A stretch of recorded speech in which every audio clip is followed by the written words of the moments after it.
नमस्कार दोस्तों, मैं सुमित वर्मा आप सभी का बहुत बहुत स्वागत करता हूं अपने इस चैनल पे। और जैसा कि हम सभी जानते हैं कि पिछले कुछ टर्म्स हम लोग लगातार क्या कर रहे थे।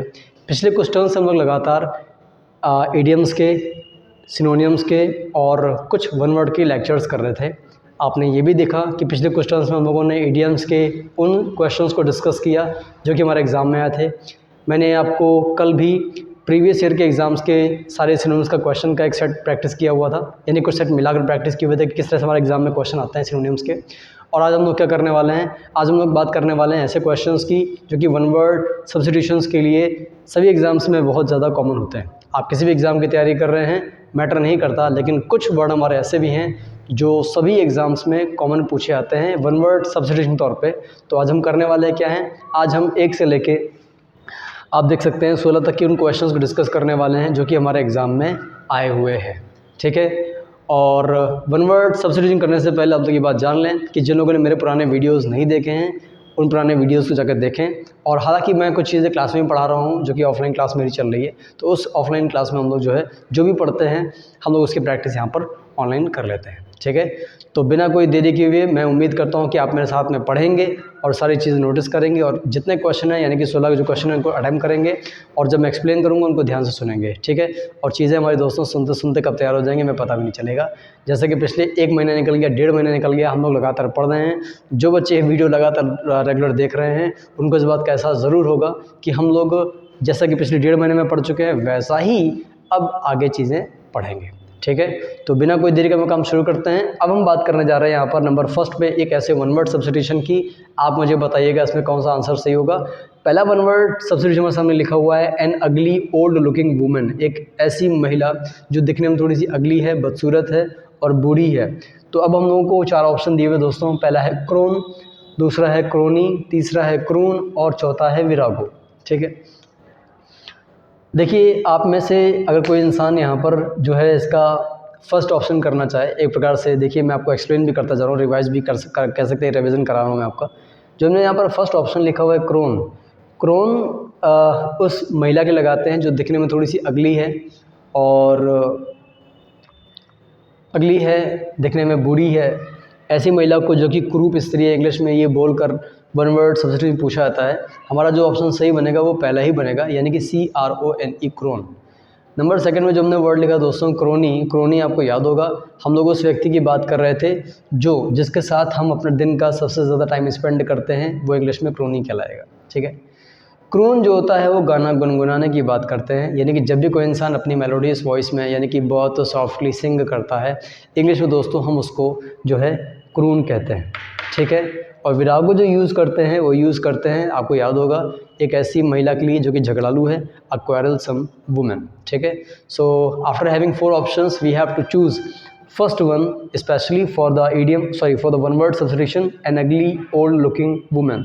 फाइनली ये पूरा रिवाइज कर लेते हैं। पहला जो ऑप्शन लिखा हुआ है क्रोन, क्रोन का मतलब होता है दोस्तों इसका सही ऑप्शन है बूढ़ी महिला जो दिखने में कुरूप है।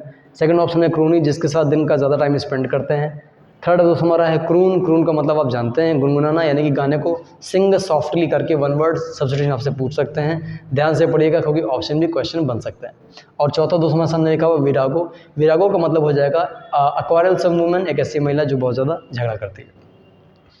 अब नंबर सेकंड पे हमारे सामने एक वन वर्ड सब्स्टिट्यूशन है, this is killing of people, ऐसे लोगों की हत्या, of same caste and creed, जो एक ही धर्म या प्रजाति के हैं और रिलीजन या एक ही धर्म के हैं, यानी कि एक ही जाति या धर्म के लोगों की हत्या जब समूह में की जाती है। ठीक है। तो इंग्लिश में उसके लिए कौन सा ऑप्शन हम लोग चूज़ करेंगे। हमारे सामने दोस्तों 4 ऑप्शन लिखे हुए हैं। पहला है स्ले, 3 ऑप्शन लिखे हुए हैं। पहला है स्ले, दूसरा है मैसाकर, तीसरा है एजसिनेट, चौथा मैं ज़रा ऑप्शन देख लेता हूँ। चौथा ऑप्शन इसमें शायद, एक मिनट, चौथा ऑप्शन इसमें दोस्तों लिखा हुआ है जीनोसाइड। ये देख लीजिए यहाँ पर चौथा ऑप्शन लिखा हुआ है जीनोसाइड, जेनोसाइड जो भी कह सकते हैं इंग्लिश में, GENOCIDE, ये चौथा ऑप्शन हमारे सामने दोस्तों लिखा हुआ है। तो हमको इसमें से सही ऑप्शन चूज़ करना है। आप बताइए देख के ज़रा कि आपको इसमें कौन सा ऑप्शन सही लगता है। देखिए वैसे तो अगर देखा जाए तो इंग्लिश में हमारे सामने एक ही जाति या धर्म के लोगों का नरसंहार करने के लिए जो हमारा सही ऑप्शन होगा वो मेरे भाई जेनोसाइड होगा। क्योंकि जब हम लोग एक ही जाति या धर्म के लोगों की समूह में हत्या करते हैं, समुदाय के लोगों की हत्या करते हैं उनका धर्म देखकर या जाति या देखकर, इंग्लिश में ये जेनोसाइड कहलाएगा। वैसे तो आप जानते हैं कि एक समूह में हत्या करने के लिए यानी कि ग्रुप किलिंग इन ग्रुप, इंग्लिश में ये मैसाकर कहलाता है। ठीक है, जो बच्चे मेरा ये वीडियो देख रहे हैं अगर उनके एग्जाम में स्पेलिंग मिस्टेक आती है यानी कि स्पेलिंग को सुधारने की जो है सुधारने का वाला क्वेश्चन आता है, तो इंग्लिश में मैसाकर सबसे इंपॉर्टेंट वर्ड है एक सही स्पेलिंग को चूज़ करने के लिए। ठीक है, ठीक है। बाकी देखिए वैसे तो धारदार हथियार से मारने के लिए इंग्लिश में स्ले लगाते हैं, SLAY। SLAY स्ले का मतलब हो जाएगा धारदार हथियार से मारना। और ज़्यादातर किसी लीडर की हत्या करने के लिए इंग्लिश में एजेसिनेट लगाता है। ठीक है, चलिए ये सब बातें बाद में करेंगे। अब हम बात करने जा रहे हैं यहाँ पर, देखिए थर्ड ऑप्शन की क्वेश्चन की, टू रिवील अ सीक्रेट, किसी सीक्रेट का खुलासा करना। Now we again have 4 options for that. The first one is called repeal, the second is called repel, third is called reveal, and fourth is dispel. So finally we have to choose one of them, and now it's your turn to choose the correct option or alternative, कौन सा option choose करेंगे, repeal, repel, reveal, dispel?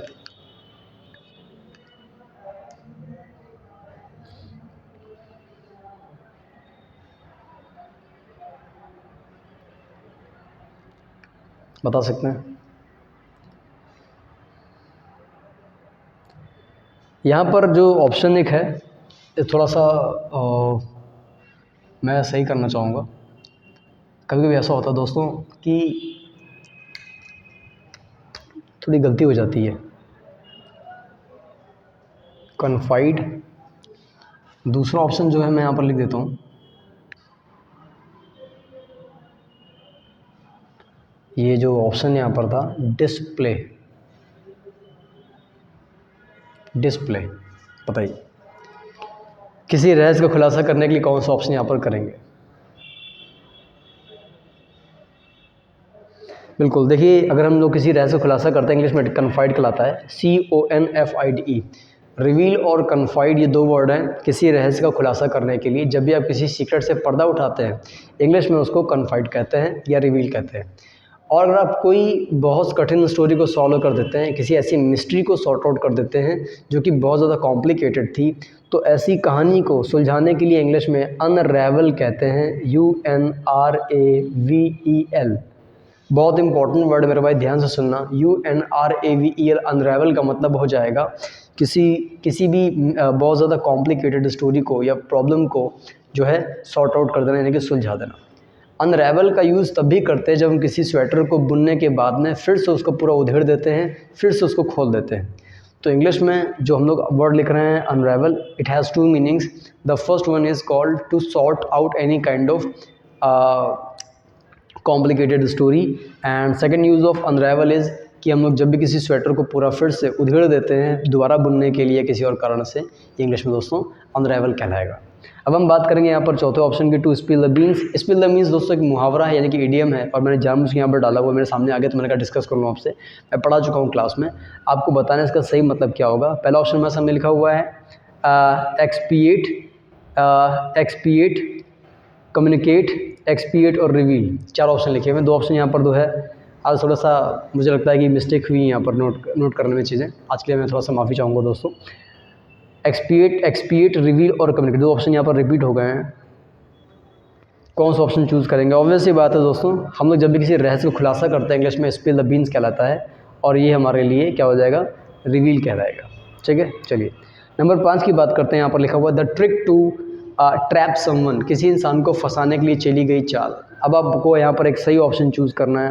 पहला option है tramp, दूसरा है gate, तीसरा है gambit, चौथा है ट्विस्ट। आपको सही ऑप्शन चूज़ करना और बताना है कि इसके लिए कौन सा ऑप्शन सही हो सकता है। किसी इंसान को फंसाने के लिए चली गई चाल, वैसे तो आप जानते हैं यहाँ दोस्तों गैम्बिट होगा। कोई गैम्बिट जो है वो मैनोवर के लिए सही वर्ड बनता है। ठीक है, ट्रैम्प तो बेघर बच्चे के लिए यूज़ करते हैं, मैं बता चुका हूँ, होमलेस चाइल्ड। और गेट किसी इंसान के चलने का तरीका, द वे यू वॉक, यानी कि आप कैसे चलते हो, आपकी जो चाल होती है दोस्तों, इंग्लिश में उसको हम लोग क्या कहते हैं, गेट कहते हैं। ट्रस्ट सीक्रेट मीटिंग के लगाते हैं 2 लोगों के बीच को, तो वो हमारे लिए इंपॉर्टेंट नहीं है। इंपॉर्टेंट हमारे दोस्तों क्या है, गैम्बिट, किसी इंसान को फंसाने के लिए चली गई चाल। ठीक है, 1 मिनट में आ रहा हूँ।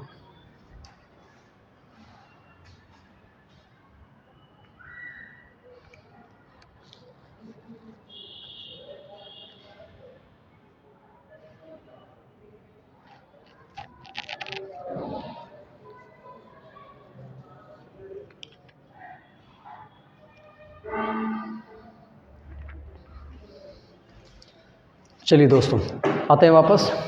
किसी व्यक्ति को फंसाने के लिए चली गई चाल इंग्लिश में गैम्बिट कहलाएगा। अब यहाँ पर नंबर 6वें पे भी वन वर्ड सब्स्टिट्यूशन दे रखा हुआ है, to walk in a relaxed way. ठीक है, यानी कि एक रिलैक्स वे में वॉक करना, आराम से वॉक करना, चहलकदमी करना, इसको इंग्लिश में क्या बोलेंगे? We again have 3 options. The first is called trudge, second is called stride and third is called promenade. ठीक है, ज़्यादा टाइम नहीं लगेगा मेरे ख्याल से, बहुत सरल है। सही ऑप्शन दोस्तों यहाँ पर जो आपने चूज़ किया होगा वो चूज़ किया होगा यहाँ पर प्रोमिनेड। प्रोमिनेड का मतलब होता है चहलकदमी करना, यानी कि आराम से चलना। ट्रज जो यूज़ करते हैं to walk with heavy steps, भारी कदमों से चलने के लिए। ट्रज का मतलब भारी कदमों से चलना और स्ट्राइड का मतलब लंबे कदमों से चलना। तो ट्रज भारी कदमों से चलना, स्ट्राइड लंबे कदमों से चलना। और जो थर्ड ऑप्शन दोस्तों यहाँ पर दे रखा हुआ है प्रोमिनेड, इसका मतलब हो जाएगा आराम से चहलकदमी करना, जो कि इसके लिए सबसे सही ऑप्शन बन जाएगा। अब बात करेंगे यहाँ पर, देखिए समथिंग वेरी सैड, एक ऐसी चीज़ जो आपके लिए शोकदायी सिद्ध हो, एक ऐसी चीज़ जो आपको बहुत दुखी कर दे, इंग्लिश में उसको हम लोग क्या बोलेंगे? पहला ऑप्शन हमारे सामने दोस्तों लिखा हुआ प्लेंटिव, सेकंड लिखा हुआ प्लेंटिव, थर्ड है ऑप्रोब्रियस और चौथा है टुमल्ट, यानी कि TUMULT। आपको इसमें से सही ऑप्शन चूज़ करना और बताना है कि एक ऐसी चीज़ जो आपको शोक दे, यानी कि आपको बहुत दुख दे, दुखदाई सिद्ध हो, वो क्या कहलाएगा इंग्लिश में। और मैं आपको ये वर्ड पढ़ा चुका हूँ, थोड़ा सा मेमोरी पर अगर जोर देंगे तो फिर आपको ये क्लियर हो जाएगा। देखिए कौन सा ऑप्शन चूज़ करेंगे। वैसे मेरे ख्याल से शोकपूर्ण को इंग्लिश में दोस्तों बोलते हैं प्लेंटिव। प्लेंटिव जो होता है वो शोकपूर्ण होता है, यानी कि ऐसी चीज़ जो कि बहुत ज़्यादा दुखदाई सिद्ध होती है। और बगल में जो प्लेंटिव लिखा है, एक ऐसा व्यक्ति जो कोर्ट में केस फाइल करता है। A person who files the case, a person is called plaintiff. ठीक है, तो प्लेंटिव समथिंग वेरी सैड। छोटा सा रिवीजन का सेशन कर रहे हैं और रिवाइज भी हो रहा है, हमको अपने आंसर्स भी पता चल रहे हैं। आप अपने आंसर्स गिनिए और हम आपको रिवाइज कराएंगे। बात करते हैं दोस्तों यहाँ पर नंबर 8 की, पेटी आर्ग्यूमेंट। पेटी का मतलब होता है छोटा मोटा, और आर्ग्यूमेंट मीन्स क्या होता है? बहस। दो लोगों के बीच में होने वाली हल्की फुल्की नोक झोंक या बहस को इंग्लिश में हम लोग क्या बोलेंगे? देखिए 4 options we are having, we have today, I mean alliteration, rift, altercation and fight. ठीक है, बताइए कौन सा ऑप्शन करेंगे? सही ऑप्शन जो यहाँ पर होगा दोस्तों वो होगा अल्टरकेशन, दो व्यक्तियों के बीच होने वाली नोक झोंक। क्योंकि जब दो लोगों के बीच में मनमुटाव होता है तो हम लोग किसका यूज़ करते हैं? रिफ्ट का यूज़ करते हैं। मनमुटाव का मतलब ये होता है कि लोग एक दूसरे से नाराज़ हैं, बात नहीं कर रहे हैं, कम्युनिकेशन नहीं कर रहे हैं, और छोटा सा जो है एक मन में डिफरेंसेस बने हुए हैं। ठीक है, तो इंग्लिश में मनमुटाव को रिफ्ट कहेंगे, लेकिन दोस्तों नोक झोंक को इंग्लिश में अल्टरकेशन ज़रूर कहेंगे। अब हम लोग यहाँ पर जब बात करेंगे नेक्स्ट वर्ड की, तो नेक्स्ट वर्ड में हमारे सामने एक वर्ड लिखा दोस्तों, ये है यंग क्रिमिनल, यानी कि एक अपराधी जो कि नाबालिग है। नाबालिग अपराधी के लिए कौन सा वन वर्ड सब्स्टिट्यूशन यूज़ करेंगे, ये हमको यहाँ पर बताना है। ठीक है, जो पहला ऑप्शन हमारे सामने लिखा हुआ है वो पहला ऑप्शन लिखा हुआ है ऑफेंडर, दूसरा लिखा हुआ है बर्गलर, थर्ड लिखा है अल्ट्रुइस्ट एंड चौथा लिखा हुआ है डेलिंक्वेंट। आपको इसमें सही ऑप्शन चूज़ करना और बताना है कि कौन सा ऑप्शन यहाँ पर सही होगा।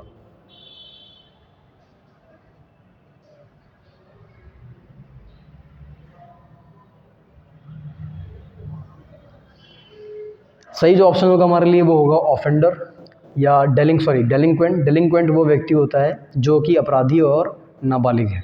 नाबालिग अपराधी को इंग्लिश में दोस्तों क्या बोलते हैं? डेलिंक्वेंट बोलते हैं, यानी कि एक ऐसा क्रिमिनल जो कि जुवेनाइल है। जुवेनाइल का मतलब होता है नाबालिग, नाबालिग है। इंग्लिश में दोस्तों ऐसे अपराधी को डेलिंक्वेंट कहेंगे। दूसरी बात ये है कि जब भी आपके एग्जाम में स्पेलिंग मिस्टेक आएगी, यानी कि स्पेलिंग को सही करने की बात आएगी, स्पेलिंग को सही चूज़ करने की बात आएगी, तो DELINQUENT यही इसकी सही स्पेलिंग है अपराधी के लिए, जो कि नाबालिग है, यानी कि जवान। बात करेंगे नंबर 10 की, the bravery in tough time. आपकी ज़िंदगी में जब मुश्किल समय आता है तो उस वक्त आप जो बहादुरी दिखाते हैं या मुश्किल परिस्थिति में आप जो धैर्य दिखाते हैं, बहादुरी दिखाते हैं, उस साहस के लिए हम लोग कौन सा वर्ड का यूज़ करेंगे? पहला ऑप्शन है दोस्तों करज, सेकंड है मेटल एंड थर्ड है क्लाउड। अब बताइए इसमें से कौन सा ऑप्शन चूज़ करेंगे? इसमें से सही जो ऑप्शन चूज़ करेंगे दोस्तों वो चूज़ करेंगे मेटल। मेटल का मतलब होता है मुश्किल परिस्थितियों में दिखाया जाने वाला साहस, जबकि क्लाउड का मतलब होता है दबदबा। दबदबा का मतलब ये होता है कि किसी जगह पर आपका पावर, आपका इन्फ्लुएंस कितना ज़्यादा है। तो जब भी इन्फ्लुएंस की बात करेंगे यानी क्लाउड की बात करेंगे तो इन्फ्लुएंस उसका सिनोनिम के तौर पर आएगा। मेटल का मतलब दोस्तों क्या होता है? साहस होता है। To talk in a round about way, किसी बात को घुमा फिराकर बोलने के लिए हमें कौन सा ऑप्शन यूज़ करना है? पहला है ट्रिफल, ट्रिफल स्पेलिंग एक एफ होता है, दूसरा है बगैर, थर्ड है सरकमलोकेशन। सरकमलोकेशन आपको कौन सा वर्ड यूज़ करना है? जाहिर सी बात है दोस्तों यहाँ पर हम लोग जो वर्ड यूज़ करेंगे वो इन तीनों में से कौन सा यूज़ करेंगे बताइए? सरकमलोकेशन करेंगे। किसी बात को घुमा फिराकर बोलने के लिए राउंड अबाउट या सरकमलोकेशन कहते हैं। बाकी आप क्लास में वर्ड पढ़ चुके हैं, उनको बाद में डिस्कस करेंगे। समथिंग वेरी सीक्रेट, एक ऐसी बात जिसको हम लोग बहुत ज़्यादा गुपचुप तरीके से करना चाहते हैं, जिसको हम लोग गुप्त रखते हैं, उस बात को दोस्तों इंग्लिश में हम लोग क्या बोलेंगे, ये बात आपको यहाँ पर बतानी है। पहला जो ऑप्शन हमारे सामने लिखा हुआ है वो लिखा हुआ है मिस्टीरियस यानी कि रहस्यमय, दूसरा है पकिश, थर्ड है पैकिश और चौथा है यहाँ पर कॉन्फिडेंशियल। तो इन चारों ऑप्शन में से कौन सा ऑप्शन चूज़ करना चाहेंगे? पहला है मिस्टीरियस, दूसरा है पकिश PUCKISH, थर्ड है पैकिश, चौथा है कॉन्फिडेंशियल।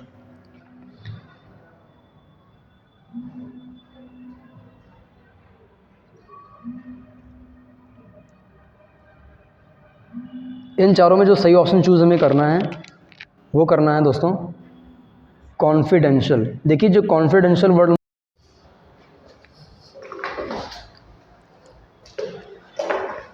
तो दोस्तों यहाँ पर हम लोग क्या कर रहे थे, हम लोग यहाँ पर बात कर रहे थे चौथे ऑप्शन की कि ऐसी कोई चीज़ जिसको हम लोग बहुत ज़्यादा सीक्रेट यानी गोपनीय रखते हैं, इंग्लिश में उसको कॉन्फिडेंशियल कहते हैं। अब बात करेंगे यहाँ पर हम लोग जो है नंबर 13 की कि कौन से वर्ड का यूज़ करेंगे क्वारलसम वुमेन, एक ऐसी महिला के लिए जो बहुत ज़्यादा झगड़ा करती है, ऐसी महिला के लिए दोस्तों हम लोग कौन से वर्ड का यूज़ करेंगे? ऐसी महिला के लिए हम लोग यूज़ करेंगे कौन सा वर्ड बताइए? हैग, टर्मागेंट, निम्फ और कैंटेंक्रियस। झगड़ालू स्त्री की बात करेंगे तो यहाँ पर हम लोग जो वन वर्ड सब्स्टिट्यूशन यूज़ करेंगे दोस्तों वो करेंगे टर्मागेंट, यानी कि ऐसी महिला जो कि बहुत ज़्यादा झगड़ा करती है। जैसा कि हमारे एग्जाम में ऑप्शन के तौर पर आता है, अगर आप इसको देखिए सर्च करने बैठेंगे ना तो आप ये समझ लीजिए चीज़ें आपको 19 से 20 अलग अलग हर चीज़ का रिप्लाई मिलेगा। आप डिक्शनरी में सर्च करोगे तो शायद कुछ, लेकिन उन सब में जो कॉमन टर्म है ना, irritating women, fighting women, quarrelsome women, ये छोटे छोटे टर्म होते हैं जो कि थोड़े सब में कॉमन होते हैं और ऐसे ही कॉमन टर्म्स के लिख के सारे एग्जाम्स में पूछ दिया जाता है। अब यहाँ पर अगर आप बाकी देखें तो हैग का मतलब बताया था मैंने, वो स्त्री जो कि देखने में थोड़ी सी बदसूरत है, और कैंटेंग्रस का मतलब झगड़ालू होता है, लेकिन इसमें हमको स्त्री की इंग्लिश जो है अलग से लगानी पड़ेगी। तो हमारा सही ऑप्शन कौन सा हो जाएगा? यहाँ पर टर्मागेंट हो जाएगा। बात करेंगे यहाँ पर हम लोग नंबर 14 की, रिमाइंडर ऑफ एन इवेंट। ठीक है, एक ऐसी वस्तु जो किसी घटना की याद दिलाता है। जब आप कहीं पर जाते हैं तो आप कोई ना कोई वस्तु खरीद लेते हैं या रख लेते हैं ताकि आपको याद रहे कि हाँ यार ये मैंने काम किया था, या ये मेरी एक यादगार के तौर पर हो जाएगा। एक ऐसी वस्तु जो आपको किसी घटना की याद दिलाती है। इंग्लिश में 4 ऑप्शन दे रखे हैं यहाँ पर दोस्तों। पहला हुआ है मैस्कॉट, दूसरा है जिंक्स, तीसरा है एम्ब्लेम, चौथा है सूवेनियर। बताइए कौन सा सही ऑप्शन करेंगे? अगर सही से देखें तो यहाँ पर मैं जो सही ऑप्शन करना है दोस्तों वो करेंगे सूवेनियर। सूवेनियर मैंने बताया था एक ऐसी वस्तु जो किसी घटना की याद दिलाता है। आप कहीं पर जाते हैं तो आप ऐसी वस्तु खरीद लेते हैं ताकि आपको वो दिन, आपके लिए मोमेंट याद रहे। समथिंग वेरी जेन्युइन, एक ऐसी वस्तु जो कि बहुत ज़्यादा असली है। इंग्लिश में असली के लिए कौन सा वर्ड यूज़ करेंगे? 4 ऑप्शन हमारे पास में लिखे हुए हैं, altruist, bona fide, spurious or forged. Now you have to tell that which option we have to choose here. देखिए सही ऑप्शन जो हमारे पास यहाँ हमारे पास में होगा वो होगा बोनाफाइड, फॉर्ज नहीं। 2 टिक लगे हुए हैं। बोनाफाइड, बोनाफाइड का मतलब होता है समथिंग वेरी जेन्युइन, एक ऐसी चीज़ जो बिल्कुल असली है, शुद्ध है। फॉर्ज की बात करेंगे तो फॉर्ज का मतलब क्या होता है दोस्तों? नकली होता है। 16 की बात करेंगे, समवन वेरी पुअर, बहुत ज़्यादा गरीब इंसान के लिए कौन से वर्ड का यूज़ करेंगे? We have 4 options here. The first option is called pauper, गरीब, एमिनेंट, अपने क्षेत्र का प्रसिद्ध व्यक्ति, डेजर्टेड, जिसको छोड़ दिया गया हो, और एड, सहायक। ठीक है, तो याद हो गया होगा आपको मेरे ख्याल से, मैंने आपको बताया भी रिवाइज करने के लिए। पॉपर जो यहाँ पर ऑप्शन लिखा है वो क्या है? सही ऑप्शन है, यानी गरीब के लिए कौन से वर्ड का यूज़ करेंगे? पॉपो। एड में अगर आप ई हटा दें तो सहायता करना क्रिया बन जाता है। ऐड में ई हटा दें तो सहायता करना यानी क्रिया बन जाता है, और आपने ई लगा दिया तो एक ऐसा व्यक्ति जो किसी की सहायता करता है, स्पेशली किसी पॉलिटिशियन की, ऐसे इंसान को इंग्लिश में क्या बोलेंगे दोस्तों? ऐड कहेंगे, यानी कि सहायक कहेंगे। ठीक है, तो हम लोगों ने 16 तक वन वर्ड सब्स्टिट्यूशन जो है आज कर लिए हैं। और जो भी बच्चे मेरे वीडियो देख रहे हैं प्लीज़ आप लोग ये बिल्कुल भूल जाइए, एक कॉमन लेवल हर एग्ज़ाम में ऐसा होता है जो आपको पूछा जाता है, आपको वो उस कॉमन लेवल तो तैयार करना ही पड़ेगा। तो मैं शुरुआत में ऐसे लेवल को लेकर चल रहा हूँ। आप जो भी एग्ज़ाम की तैयारी कर रहे हैं इन सारे वर्ड्स को तैयार करते रहें। और हाँ, जो लोग भी आपके साथ पढ़ने को लेकर बहुत ज़्यादा उत्साहित हैं, पढ़ाई को लेकर थोड़ी भी उनके अंदर जिज्ञासा है, तो आप उनसे ये वीडियो ज़रूर साझा करें ताकि उनको तैयारी में मदद मिल सके। क्योंकि जब हम लोग क्लास में पढ़ते हैं उस समय और जब हम लोग सॉल्व करते हैं उस समय दोनों को चीज़ों को देखने में बहुत अंतर होता है। आपको ऑप्शन सेट करने होते हैं, चूज़ करने होते हैं, तो आपने जो याद किया है उसको करने का सही तरीका आपको पता चल जाता है। और हाँ, दूसरी बात ये है कि यार वीडियो जब भी देखो तो भाई मेरे पूरा देखो। अगर आपने नहीं देखा है तो आप बहुत ज़्यादा 1 से 2 पार्ट में उसको देख सकते हो। 2 मिनट देखा फिर छोड़ दिया, उससे आपका इंटरेस्ट खत्म हो जाएगा, कोई फ़ायदा नहीं। जब भी आप फ्री हुए आराम से वीडियो देखिए और पूरा वीडियो देखिए ताकि आपको ये पता चले कि हाँ, एग्ज़ाम में हमारे सामने क्वेश्चंस कैसे आते हैं। ठीक है दोस्तों, तो आपको अगर वीडियो पसंद आया तो वीडियो को लाइक कर दीजिए और हाँ, आप लोगों को शेयर कर दीजिए। तीसरी बात क्या है कि पढ़ाई पर बहुत ध्यान दीजिए, आप अपना भला कर दीजिए, वो ज़्यादा ज़रूरी है। ठीक है दोस्तों, जिन लोगों ने मेरे पुराने वीडियोस नहीं देखे हैं प्लीज़ देख लीजिए, क्योंकि कल मैंने एक सिनोनियम का एक लेक्चर डाला हुआ था जिसमें मैंने आपको 20 सिनोनियम्स जो हैं डिस्कस किए थे। वो सारे वर्ड जो कि एग्जाम में हमारे सामने आ चुके हैं और उसके ऑप्शन भी बिल्कुल वैसे मैंने लिखे थे जैसे कि एग्जाम में आए हुए हैं। ठीक है दोस्तों, तैयार कर लीजिएगा कल वाला वीडियो और आज वाला वीडियो पढ़ लीजिएगा। बात करते हैं नेक्स्ट टर्न पे, मिलेंगे एक नए वीडियो के साथ। तब तक के लिए बहुत बहुत धन्यवाद। गुड नाइट आप सभी को।